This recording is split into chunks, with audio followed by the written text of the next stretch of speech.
அன்பான சிம்ம ராசினியர்களே, சூரிய பகவானை ராசி அதிபதியாக கொண்டவங்க உங்களுடைய வாழ்க்கையில் ஒரு நல்ல பழக்கம் இருக்குது.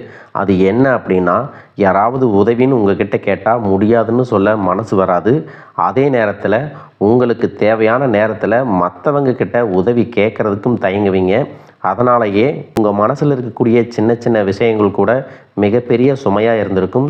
சில நேரங்களில் என்னுடைய கடின உழைப்புக்கு ஏன் சின்ன அளவுக்கு மட்டும்தான் பலன் கிடைக்குது அப்படின்னு உங்கள் மனசு கேட்கும்.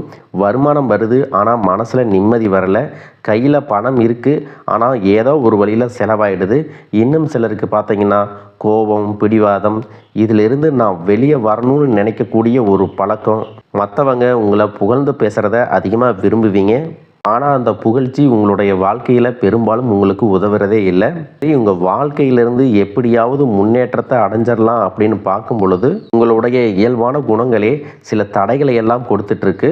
இனி வரக்கூடிய நாட்களில் நீங்கள் எந்தெந்த முடிவுகளை எடுக்கிறதுல கவனமாக இருக்கணும், எந்த வாய்ப்புகளை விட்டுடக்கூடாது, எந்த மாதிரியான மாற்றம் உங்கள் வாழ்க்கையில் நடக்க போகுது, குடும்பம், பணம், வேலை அல்லது மன நிம்மதிக்கு எதுவெல்லாம் நல்லது அப்படிங்கிறத தெரிஞ்சுக்க இந்த வீடியோ பதிவை முழுசாக பாருங்கள். சிம்ம ராசி, மகம் நட்சத்திரம், பூரம் நட்சத்திரம், உத்திரம் நட்சத்திரம் 1ஆம் பாதம் இருக்கிறவங்களுக்கு வேலை தேடிட்டு இருக்கிறவங்களுக்கு புதிதாக வேலை கிடைக்கும். பூர்வீக சொத்துக்களால் சில அலைச்சல்கள் ஏற்படும். குடும்பத்தை பொறுத்த வரைக்கும் சந்தேக உணர்வுகளால் சில நெருக்கடியான சூழல்கள் ஏற்படும். நண்பர் வழியில் ஆய்ச்சல்கள் இருந்தாலும் நன்மைகளும் உங்களுக்கு கிடைக்கும். எதிர்பாராத சில உதவிகள் மூலமாக புதிய நபர்களுடைய அறிமுகம் உங்களுக்கு கிடைக்கும். உங்களுடைய உடல் ஆரோக்கியம் சீராக இருக்கணும் அப்படின்னா தெரிஞ்சே சில செய்யக்கூடாத விஷயங்களை இதுவரைக்கும் நீங்கள் செஞ்சுட்டு இருந்திருப்பீங்க. அந்த பழக்கத்தை கொஞ்சம் கொஞ்சமாக மறந்தீங்க அப்படின்னா உங்களுடைய உடல் ஆரோக்கியம் சீராக இருக்கும். எதிர்காலம் தொடர்பான சிந்தனைகள் உங்களுக்கு நல்ல பலனை கொடுக்கும். திருமண மாணவர்களுக்கு பார்த்தீங்கன்னா மகிழ்ச்சியான செய்திகள் கிடைக்க போகுது. காதலிக்கக்கூடிய இளம் வயதினருக்கு பார்த்தீங்கன்னா நேர்மையும் பயபக்தியோடு நீங்கள் காதலை சொல்லும் பொழுது எதிர்காலத்தில் நல்ல வாழ்க்கை துணையாக மாறுவாங்க. திருமணமானவர்களுக்கு மகிழ்ச்சியான செய்திகள் கிடைக்கும். நல்ல அந்யோன்யம் இருக்க போகுது. இலக்கியம் சார்ந்த பணிகளில் ஆர்வம் உண்டாகும். வித்தியாசமான கற்பனை சார்ந்த சிந்தனைகள் அதிகரிக்கும்.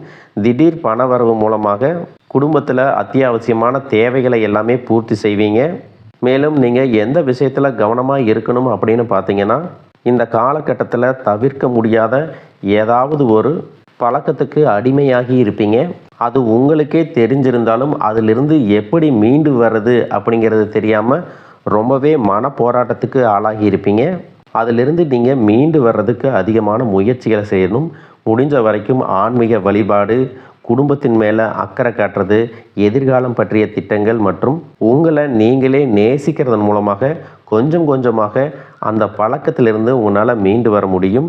மேலும் சனிக்கிழமைகளில் ஆஞ்சநேயருக்கு நெய் தீபம் ஏற்றி வழிபட்டீங்க அப்படின்னா உங்கள் மனசில் இருக்கக்கூடிய வீண் பயம் நீங்கி தைரியம் உங்களுக்கு கூடும். உங்கள் ராசியில் கேதுவும் சுக்கிரனும் சேர்ந்து இருக்கிறதால கணவன் மனைவிக்கிடையே சின்ன சின்ன மனக்கசப்புகள் ஏற்படலாம். தேவையில்லாமல் செலவுகள் செய்வீங்க அல்லது ஆடம்பர பொருட்களை எல்லாம் வாங்கிட்டு அதற்கு பிறகு இவ்வளவு செலவு பண்ணி இதை வாங்கிட்டுமே அப்படின்னு வருத்தப்படுவீங்க. குடும்பத்துக்குள்ளேயே பார்த்தீங்கன்னா சில உறவுகள் உங்களுடைய பலவீனத்தை பயன்படுத்தி உங்களை மன கஷ்டத்துக்கு ஆளாக்குவாங்க. அதனாலேயே சாதாரணமாக செய்யக்கூடிய விஷயங்கள்ல எல்லாமே உங்களுக்கு கவனக்குறைவு ஏற்படுவதற்கான வாய்ப்பு இருக்குது. இன்னும் சிலருக்கு பார்த்தீங்கன்னா ஆன்மீகத்தில் நாட்டம், தியானம், இறை நம்பிக்கை அதிகரிக்கும். தேவையில்லாத உறவுகள் மற்றும் பழக்க வழக்கங்களிலிருந்து விலகக்கூடிய மனநிலையும் உருவாகும். ஆடம்பரத்தை விட மன அமைதியை அதிகமாக விரும்புவீங்க. கடந்த கால அனுபவங்களிலிருந்து வாழ்க்கை பாடங்களை கற்றுக்கக்கூடிய வாய்ப்பும் உங்களுக்கு கிடைக்கும். இது நாள் வரைக்கும் உங்கள் வாழ்க்கையில் நடந்த சில சம்பவங்களும் துரோகங்களும் உங்களுக்கு மிகப்பெரிய அனுபவத்தை கொடுத்திருந்தாலும் சில விஷயங்களை எல்லாம் இன்னை வரைக்கும் உங்களால் ஜீரணிக்க முடியலை. அதனாலேயே நிறைய நேரங்களில் உங்களுடைய மனசு வெறுத்து போய் இந்த வாழ்க்கையில் இதுக்கு மேலே நான் என்ன கஷ்டப்பட வேண்டியிருக்கு, எனக்கு இந்த வாழ்க்கையை வாழவே பிடிக்கலை அப்படின்னு நெகட்டிவான எண்ணங்கள் கூட சில நேரங்கள் வரும். இதுக்கெல்லாம் என்ன காரணமாக இருக்குது அப்படின்னு பார்த்தீங்கன்னா, நீங்கள் ஒரு லட்சியத்தோடு செய்யக்கூடிய ஒவ்வொரு நல்ல விஷயத்தை கெடுக்கிறதுக்கும் உங்கள் முன்னேற்றத்தை தடுக்கிறதுக்கும் உங்களை அவமானப்படுத்துறதுக்கும் இங்கே நிறைய நபர்கள் எல்லாம் முயற்சி பண்ணிட்டு தான் இருக்காங்க. ஆனாலும் அவங்களுடைய திட்டங்களையும் மோசடிகளையும் சதிகளையும் சூழ்ச்சிகளை எல்லாம் தாண்டி இப்போ வரைக்கும் நீங்கள் ஓரளவுக்கு நல்லா இருக்கீங்க அப்படின்னா உங்ககிட்ட இருக்கக்கூடிய நல்ல எண்ணங்களும் கடவுள் பக்தியும் இதுவரைக்கும் நீங்கள் செஞ்ச தர்ம காரியங்களும் தான் உங்களை காப்பாற்றிட்டு இருக்கு. இதுக்கு முன்னாடி நல்ல நண்பர்களாக இருந்திருப்பாங்க, உறவுகளாக இருந்திருப்பாங்க. அவங்களுக்கே அவங்களுடைய சுயநலத்துக்காக சில துரோகங்களை எல்லாம் செஞ்சு உங்கள் வாழ்க்கையை கெடுக்கணும் அப்படின்னு நினைக்கும்போது யார் நல்லவங்க யார் கெட்டவங்க, இவங்க எந்த அளவுக்கு பொறாமையோடவும் வன்மத்தோடவும் இருந்திருக்கிறாங்க அப்படிங்கிறத ஓரளவுக்கு இப்போ புரிஞ்சிருப்பீங்க. இது எல்லாமே தெரிஞ்சும் கூட நீங்கள் என்னமோ பண்ணுங்க, மனசாட்சிக்கு விரோதமாக தப்பு செய்கிறவங்களுக்கு அந்த கடவுள் நிச்சயமாக உங்களுக்கு ஒரு தண்டனையை கொடுப்பார் அப்படின்னு தான் கடவுள்கிட்ட உங்கள் வேண்டுதலை வச்சுட்டு கடந்து போயிட்டுருக்கீங்க. இப்படி இருக்கக்கூடிய சூழ்நிலையில தான் தான் உண்டு தான் வேலை உண்டு அப்படின்னு இருக்கிறீங்க. உங்கள் மனசுக்குள்ளே 1000 கஷ்டம் இருந்தாலும் அதையெல்லாம் வெளியே சொல்லாமல் போலியாக சிரித்து சந்தோஷமாக இருக்கிற மாதிரி நடிச்சிட்டு இருக்கிறீங்க. இந்த வாழ்க்கை உங்களை எப்படி புரட்டி போட்டாலும் முடக்கி வச்சாலும் நீங்கள் எப்பவும் போல் சாதாரணமாக இருக்கிறதுனால உங்களை சுற்றி இருக்கிறவங்க எல்லாருமே இவங்களுக்கு என்னப்பா ஓஹோன்னு ஜாலியான வாழ்க்கை வாழ்கிறாங்க அப்படின்னு சொல்லுவாங்க. ஆனால் மனசில் நிம்மதி இல்லாமல் நிம்மதியாக தூங்க முடியாமல் நீங்கள் எவ்வளவு கஷ்டப்படுறீங்க அப்படிங்கிறது உங்களுக்கும் அந்த கடவுளுக்கும் மட்டும்தான் தெரியும். இன்னும் சிலருக்கு பார்த்தீங்கன்னா உங்கள் வாழ்க்கையில் வரக்கூடிய உறவு யார் அப்படிங்கிற சந்தேகம் இருக்கும். சிலருக்கு காதலா, சிலருக்கு திருமணமா அப்படின்னு நினைப்பீங்க. ஆனால் வாழ்க்கையில் உறவு அப்படின்னா அதுக்கு ஒரே ஒரு அர்த்தம் மட்டும் இல்லை. சிலருக்கு பல வருடங்களாக பேசாமல் இருந்த ஒரு சொந்தம் மீண்டும் தொடர்பு கொள்வாங்க. சிலருக்கு பார்த்தீங்கன்னா ஒரு நல்ல நண்பர் சரியான நேரத்தில் வந்து தைரியம் கொடுத்து உதவிகளை செய்வாங்க.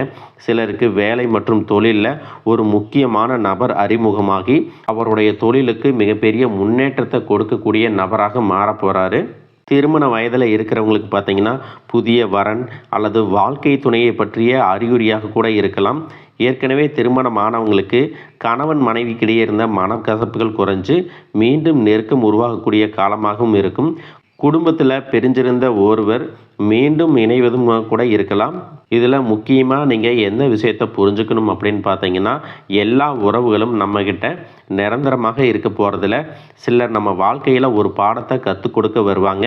சிலர் நம்ம கூட பேருந்தில் பயணம் செய்யக்கூடிய ஒரு பயணியை போல வருவாங்க. இன்னும் சிலர் பார்த்தீங்கன்னா நமக்குள்ளே இருக்கக்கூடிய திறமைகளை வெளிக்கொண்டு வரக்கூடிய ஆசானாகவும் இருப்பாங்க. அதனால் புதிய நபர்கள் உங்கள் வாழ்க்கையில் வரும் பொழுது எந்தவித எதிர்பார்ப்புகளையும் அவங்க மேலே சுமத்தாமல் எப்பவும் போல் உங்களுடைய இயல்பான குணத்தில் நீங்கள் இருங்க. இந்த காலகட்டத்தில் பார்த்தீங்கன்னா உங்களுடைய அணுகுமுறை ரொம்பவே முக்கியம். யாராவது என்னை தேடி வரட்டும் அப்படின்னு காத்திருக்கிறத விட நீங்களும் நல்ல ஒரு உறவுகளாக இருக்க தயாராக இருக்கணும். ஒரு சின்ன ஃபோன் கால் அல்லது ஒரு சந்திப்பு, ஒரு சின்ன பேச்சுவார்த்தை கூட உங்களுடைய வாழ்க்கையின் அடுத்த அத்தியாயத்தை ஆரம்பிக்க காரணமாக இருக்கலாம். அதனால் பலன்களில் சொல்லக்கூடிய உறவு அப்படிங்கிறது ஒரே மாதிரியான பலன் இல்லை.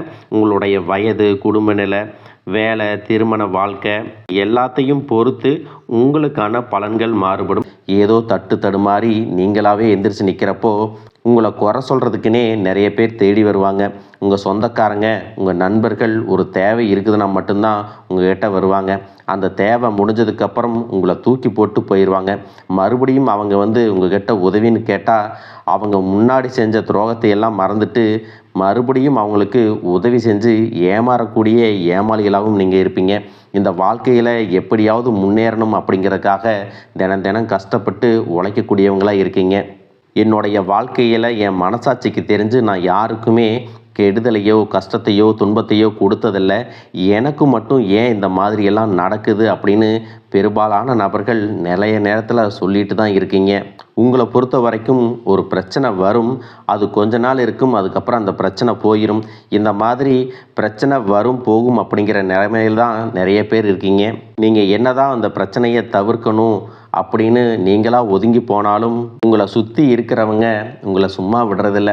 கூடவே இருக்கக்கூடிய சில குடும்ப உறவுகளும் எதையாவது ஒரு காரணத்தை சொல்லி குடும்பத்துக்குள்ளேயும் வெளியேயும் ஏதாவது ஒரு பிரச்சனைகளை கொண்டு வந்துட்டு தான் இருக்காங்க. சூரியனும் சுக்கிரனும் இணையக்கூடிய இந்த சுக்கிர ஆதித்ய யோகம் பார்த்தீங்கன்னா ஜோதிடத்தில் அதீத செல்வ செழிப்பு, ஆடம்பர வாழ்க்கை மற்றும் ராஜயோக பலன்களை கொடுக்கும் அப்படின்னு சொல்லியிருக்காங்க. இந்த யோகத்தின் காரணமாக உங்களுக்கு பணவரவு, கலைத்துறையில் வெற்றி, திருமண வாழ்க்கை மகிழ்ச்சி மற்றும் திடீர் யோகங்கள் எல்லாமே கிடைக்க போகுது. எதிர்பாராத பணவரவு, செல்வ செழிப்பு மற்றும் ஆடம்பரமான வாழ்க்கை உங்களுக்கு அமையும். சினிமா, டெக்ஸ்டைல்ஸ் மற்றும் ஆபரணங்கள் சார்ந்த தொழில்களில் இருக்கிறவங்களுக்கு அபரிமிதமான லாபம் கிடைக்க போகுது. சூரியனின் சேர்க்கையால் சமூகத்தில் செல்வாக்கு, பெயர், புகழ் மற்றும் ஆளுமை திறன் உங்களுக்கு அதிகரிக்கும். அடுத்ததாக பார்த்தீங்கன்னா, கடகராசியில் உச்சம் அடையக்கூடிய குருவால் உங்களுடைய தன்னம்பிக்கை உயரப்போகுது. குடும்பத்தில் மகிழ்ச்சி கூடும். நீண்ட நாள் உடல் ஆரோக்கியம் இல்லாமல் இருந்தீங்கன்னா மீண்டும் உங்கள் உடல்நிலை சரியாகும். புதிய சொத்துக்கள் மற்றும் வாகனங்கள், செல்வம் சேர்க்கை இது எல்லாம் ஏற்படும். புதிதாக வேலை தேடிட்டு இருக்கிறவங்களுக்கு வேலை கிடைக்கும். வேலையில் இருக்கிறவங்களுக்கு பதவி உயர்வு, இடமாற்றம் மற்றும் புதிய பொறுப்புகள் எல்லாமே கிடைக்கும். மாணவர்களுக்கு கல்வி சிறக்கும். வெளிநாடு செல்வதற்கான வாய்ப்புகள் உருவாகும். நீண்ட நாட்களாக இருந்த நோய் உங்களுக்கு நீங்கும். மன அமைதியும் நேர்மறையான ஆற்றலும் அதிகரிக்கும். பேச்சுவார்த்தையில் உங்களுக்கு எப்பவுமே நிதானம் இருக்கும். இதே நேரத்தில் கஜகேசரி யோகத்தின் மூலமாக சமூகத்தில் உங்களுடைய கௌரவம், அந்தஸ்து எல்லாமே உயரப்போகுது. அடுத்ததாக 2026ஆம் ஆண்டு டிசம்பர் 5ஆம் தேதி நடக்கக்கூடிய ராகு கேது பெயர்ச்சியின் மூலமாக ராகு மகர ராசிக்கும் கேது கடக ராசிக்கும் பெயர்ச்சி ஆகிறாங்க. இந்த பெயர்ச்சிகள் காரணமாக கும்பத்தில் இருக்கக்கூடிய ராகு தொழில்நுட்பம், கண்டுபிடிப்புகள் மற்றும் சமூக மாற்றங்கள்லாம் முன்னேற்றத்தை கொடுப்பாரு. டிசம்பருக்கு பிறகு மகரத்திற்கு செல்லும் பொழுது கடின உழைப்பு மற்றும் தொழில் சார்ந்த பொறுப்புகள் உங்களுக்கு அதிகரிக்கும். கேதுவின் தாக்கம் எப்படி இருக்கும் அப்படின்னு பார்த்தீங்கன்னா, உங்களுடைய தனிப்பட்ட அடையாளம் மற்றும் அகங்காரத்தை குறைச்சி சிறப்பான முன்னேற்றத்தை கொடுக்க போகிறாங்க.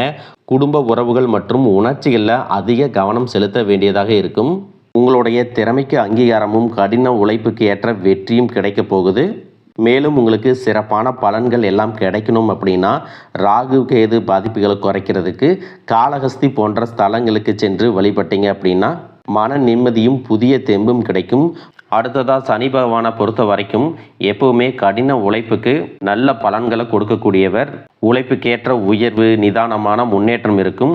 இது வரைக்கும் கடன் பிரச்சனைகளில் இருக்கிறீங்க, நீதிமன்றத்தில் வழக்குகள் இருக்குது அப்படின்னா அதுவெல்லாம் உங்களுக்கு முடிவுக்கு வரும். மேலும் ஏழை எளியவர்களுக்கு உதவுறது, சனிக்கிழமைகளில் குலதெய்வ வழிபாடு மற்றும் ஆஞ்சநேயர் வழிபாடு செய்வதன் மூலமாக சனி பகவானுடைய தாக்கத்தை குறைச்சி உங்களுக்கு சிறப்பான பலன்களை கொடுக்கும் அப்படிங்கிறத நீங்கள் ஞாபகம் வச்சுக்கணும். இது வரைக்கும் உங்கள் லட்சியத்துக்காகவும் குடும்பத்துக்காகவும் கஷ்டப்பட்டு உழைச்சி உங்களுடைய உடல் நலனை நீங்கள் கவனிக்காமல் விட்டுருந்துருப்பீங்க. இப்போ வரைக்கும் சிலருக்கு அது வெளியில் தெரியல அப்படின்னாலும் சின்ன சின்ன பிரச்சனைகள் மூலமாக உங்களுக்கு தொந்தரவு கொடுத்துட்டு வந்திருக்கும். அந்த உடல் சார்ந்த பிரச்சனைகள் முழுவதும் குணமாகணும் அப்படின்னா அதற்கு தகுந்த சிகிச்சை முறைகளை எடுத்துக்கிறது மட்டுமல்லாமல் உங்களுடைய உடல் நலனையும் நீங்கள் பாதுகாக்கணும். உங்கள்கிட்ட நிறைய ஆற்றல் இருக்குது, திட்டங்கள் இருக்குது, கடின உழைப்பு எல்லாமே இருக்குது. ஆனால் உடல் ஆரோக்கியம் இல்லாமல் போச்சு அப்படின்னா உங்களால் எதையுமே சாதிக்க முடியாது. இதற்கு பிறகாவது உங்களுடைய உடல் ஆரோக்கியத்தில் நீங்கள் கூடுதலான கவனம் செலுத்தினீங்க அப்படின்னா நீங்கள் செய்யக்கூடிய எல்லா காரியத்திலையும் உங்களுக்கு வெற்றி கிடைக்கும். எதிரிகளை எல்லாம் ஜெயிச்சு வருவீங்க. சிலர் பார்த்தீங்கன்னா நல்ல வேலை கிடைக்காம வீட்லேயும் சரி சமுதாயத்திலும் சரி நிறைய பேருடைய கிண்டலுக்கும் கேலிக்கும் ஆளாகி இருப்பீங்க. இன்னும் சிலர் குடும்ப கஷ்டத்துக்காக பிடிக்காத ஒரு வேலைக்கு போயிட்டு இருந்திருப்பீங்க. இதற்கு பிறகு உங்களுடைய தன்னம்பிக்கை அதிகரிக்கும். புதிய புதிய தொழில்நுட்பங்களை கற்றுக்கிட்டு நல்லதொரு வேலையில் சேர போகிறீங்க. அரசியல்வாதிகளை பொறுத்த வரைக்கும் புதிய பொறுப்புகள், புதிய பதவிகள் எல்லாமே தானாக கிடைக்க போகுது. நம்மளுடைய குடும்ப உறவுகள், நம்முடைய நண்பர்கள் அப்படின்னு சொல்லிட்டு சிலருக்கு பெரிய ஒரு தொகையை கடனாக கொடுத்துட்டு அதை திரும்ப வாங்க முடியாமல், கேட்க முடியாமல் ஒரு விதமான மன அழுத்தத்துக்குள்ளாக இருப்பீங்க. அதனாலேயே உங்களுடைய உறவு கெட்டிருக்கும். அந்த பணம் உங்களுக்கு திரும்ப கிடைக்காது அப்படின்னு நீங்கள் முடிவே செஞ்சுருப்பீங்க. உங்ககிட்ட பணம் வாங்கினவங்க அவங்களுடைய தவறை புரிஞ்சுக்கிட்டு மனசாட்சியோட உங்களுக்கு அந்த பணத்தை திருப்பி கொடுப்பாங்க. குடும்பத்தில் இருக்கக்கூடிய நெருக்கடிகள் விலகும். செல்வாக்கு, அந்தஸ்து உயரும். கடவுள் நம்பிக்கை அதிகமாகும். பெரியவர்களுடைய உதவி உங்களுக்கு கிடைக்கும். உறவில் இருந்த சண்டை சச்சரவுகள் முழுவதுமாக விலகும். புதிய நண்பர்களும் உங்களுக்கு உதவி செய்வாங்க. தொழிலில் ஏற்பட்ட நெருக்கடிகள் விலகும். பொருளாதார ரீதியாக நலிவடைந்த நிறுவனங்கள் முன்னேறவும் போகிறாங்க. மேலும் மேலும் எதிர்பார்த்த லாபமானது உங்களுக்கு வியாபாரத்தில் கிடைக்க போகுது. புதிதாக தொழில் தொடங்கணும் அப்படின்னு நினைக்கிறவங்க இந்த காலகட்டத்தில் நீங்கள் தொழில் தொடங்கலாம். இது வரைக்கும் உங்கள் குடும்ப உறவுகளுக்கு நீங்கள் பெருசாக முக்கியத்துவம் கொடுத்துட்ருக்க மாட்டீங்க. எத்தனையோ கஷ்டமான சூழ்நிலைகளில் உங்களோடு எல்லாவற்றையும் சகித்து கொண்டிருந்த குடும்ப உறவு சகிப்புத்தன்மையை இழந்து கடமைக்கு ஏதோ ஒரு வாழ்க்கையை வாழ்ந்துட்டு இருக்கிற மாதிரியான சூழ்நிலையில் இருந்திருப்பாங்க. என்னதான் நீங்கள் குடும்ப உறவுகளை பத்திரமா பார்த்துக்கிறேன், எல்லாத்தையும் பூர்த்தி செஞ்சு கொடுக்குறேன் அப்படின்னு சொன்னாலும் குடும்ப உறவுகள் கிட்ட நீங்கள் மனம் விட்டு பேசணும். நீங்கள் 20 வயசில் இருந்தாலும் சரி, 70 வயசில் இருந்தாலும் சரி, குடும்பத்தில் இருக்கிறவங்களுடைய மனநிலையை நீங்கள் எல்லா கட்டத்திலையும் புரிஞ்சுக்கணும். அவங்களுடைய வார்த்தைகளுக்கு மதிப்பு கொடுத்து சில விஷயங்களை திருத்திக்கிட்டும் சில விஷயங்களை மாற்றிக்கிட்டும் நீங்கள் இருந்தீங்க அப்படின்னா உறவுகள் உங்களை தலையில் தூக்கி வச்சு கொண்டாடுவாங்க. உங்களை பொறுத்த வரைக்கும் குடும்பத்தில் நிம்மதி முழுசாக கிடைக்கணும் அப்படின்னா சில இடங்களில் விட்டு கொடுத்து போகிறது தான் நல்லது அப்படிங்கிறத ஞாபகம் வச்சுக்கோங்க. இதையெல்லாம் சரியாக செய்யாத காரணத்தினால தான் நிறைய பேருடைய குடும்பத்தில் கணவன் மனைவியாக இருப்பாங்க, வெளியே போவாங்க வருவாங்க, ஆனால் உண்மையான அந்யோன்யம் இருக்காது, சரியாக பேசிக்க கூட மாட்டாங்க, சமுதாயத்துக்காக போலியான ஒரு வாழ்க்கையை வாழ்ந்துட்டு இருக்கிற மாதிரி இருக்கும். இதற்கு பிறகு உங்கள் வாழ்க்கையிலும் இதுவெல்லாம் நடக்கக்கூடாது அப்படின்னா மனம் விட்டு பேசி அவங்க கூட அதிகமான நேரத்தை செலவிடணும். உங்கள் மேலே அவங்களுக்கு நம்பிக்கை வர்ற மாதிரி நடந்துக்கணும். பணம் வசதி வாய்ப்புகள் எல்லாருக்கும் தேவை அப்படின்னாலும் அதை வச்சு நிம்மதியான அழகான ஒரு வாழ்க்கையை வாழ முடியாது. கோடீஸ்வரனாக இருக்கவங்க கூட கஷ்டப்படுறதையும் ஏழைகளாக இருக்கிறவங்க கூட சந்தோஷமாக இருக்கிறதையும் நம்மளால் பார்க்க முடியுது. சின்ன சின்ன விஷயங்களை கூட சரியாக பேசி முடிக்காத காரணத்தினால தான் பெரிய பெரிய பிரிதல்கள் எல்லாமே வருது. இன்னும் சிலருக்கு பார்த்தீங்கன்னா விவாகரத்து வரைக்கும் கூட போயிடுது. இந்த மாதிரியான விஷயங்கள் எல்லாமே உங்கள் வாழ்க்கையில் நடக்கிறதுக்கு நீங்கள் மட்டுமே முழுமையான காரணம் இல்லை. உங்களை மட்டுமே குற்றம் சொல்லிட முடியாது. சில கிரகங்களுடைய பார்வை தசா புத்தியினோட பலன்கள் காரணமாகவும் இதுவெல்லாம் நடக்கும். சில ஜோதிட சூட்சமங்களை எல்லாம் நீங்கள் புரிஞ்சுக்கிட்டு சரியான விஷயங்களை மட்டும் செஞ்சீங்க அப்படின்னா உங்களுடைய வாழ்க்கையிலும் நல்லது நடக்கும். நீங்கள் விவாகரத்தே வாங்கியிருந்தால் கூட 2 பேருடைய உள்ளத்திலும் தூய்மையான புரிதல் வர வரைக்கும் உண்மையாக நடந்துக்குங்க. உங்கள் வாழ்க்கையில் நடந்த சம்பவங்கள் எந்த மாதிரி சுச்சுவேஷனில் நடந்துச்சு அப்படின்னு மற்றவங்க சூழ்நிலையில் இருந்து உணர்வு பூர்வமாக நினச்சி பாருங்கள். நிச்சயமாக உங்கள் மனசுக்குள்ளே மிகப்பெரிய மாற்றம் வரும். இந்த மாற்றத்தின் காரணமாக குடும்ப உறவுகள் மீண்டும் சேருவாங்க. இதுவெல்லாம் உடனே நடக்கலை அப்படின்னாலும் சில மாதங்களில் ஒன்றாக சேர்வதற்கான வாய்ப்புகள் இருக்குது. உங்கள் கிட்டிருந்து வெளிப்படக்கூடிய தனி மனித ஒழுக்கம் மற்றும் மது மற்றும் போதை பழக்கங்களிலிருந்து விலகி இருக்கிறது. ஆரோக்கியமான உணவு பழக்க வழக்கங்கள் காரணமாக பல நாட்களாக விலகி இருந்த உறவுகள் மீண்டும் உங்களோடு வந்து சேர போகிறாங்க. புதிய நட்பும் நண்பர்களுடைய தொடர்பும் உங்களுக்கு ஏற்படும். இதுவரைக்கும் வாழ்ந்த வாழ்க்கையை விட வித்தியாசமான புதியதொரு வாழ்க்கையை இனி வாழ போகிறீங்க. உங்களுடைய நல்ல எண்ணங்களுக்கு எப்பவுமே உங்களுக்கு நல்லதே தான் நடக்கும். நம்பிக்கையோட ஒவ்வொரு அடியும் எடுத்து வைங்க. வாழ்க வளமுடன், வாழ்க பல்லாண்டு.